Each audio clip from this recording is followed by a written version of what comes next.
From the National Newsroom of the Canadian Press, I'm Jason White. Governor General Mary Simon is recovering in hospital from a respiratory virus. It means she won't preside over tomorrow's National Remembrance Day ceremony in Ottawa. Chief Justice Richard Wagner will fill in. Rideau Hall did not specify the virus nor say how long she's been in hospital, but says Simon is recovering and doing well.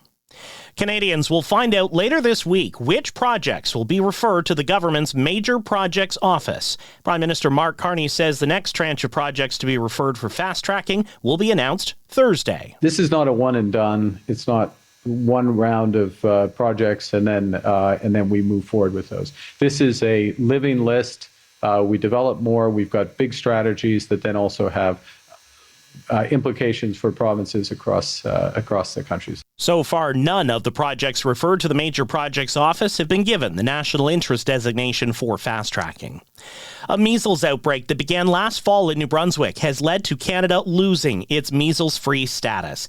Canada held that status for nearly 3 decades before the outbreak infected more than 5,000 people. 2 infants were infected in the womb. They died after they were born. Officials and experts attribute the return of measles to declining vaccination rates, partly stemming from misinformation and distrust of authority.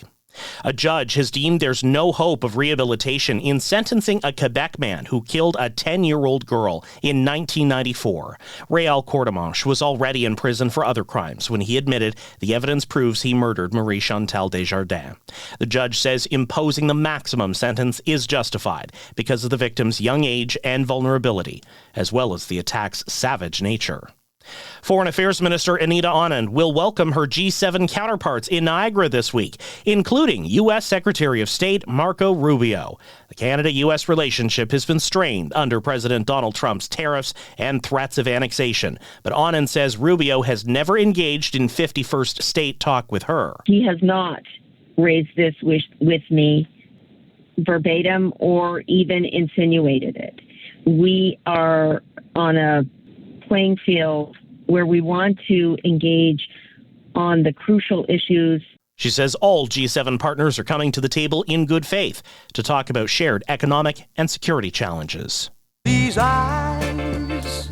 Burton Cummings and Randy Bachman are hitting the road as the Guess Who for the first time in 23 years. It'll be their first tour under the band name since they settled a trademark dispute with 2 former group members. The celebratory tour will kick off in May in Moncton, New Brunswick, with stops including Toronto, Winnipeg, Calgary, and Edmonton. General ticket sales begin on Friday.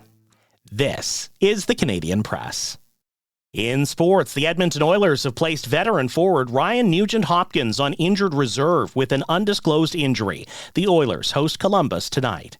2 former Boston Bruins captains will be enshrined in the Hockey Hall of Fame this evening in Toronto. The inductees include center Joe Thornton, Duncan Keith, Alexander McGillney, Jennifer Botterill, and Brianna Decker.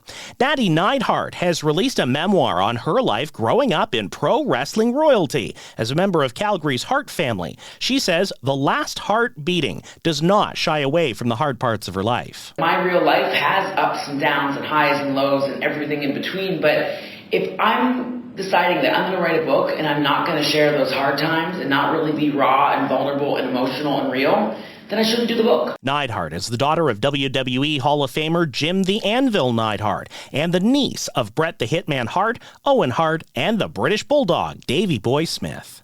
From the Canadian Press, I'm Jason White. Thanks for listening. Don't forget to follow and subscribe. For more of today's top stories, visit thecanadianpressnews.ca.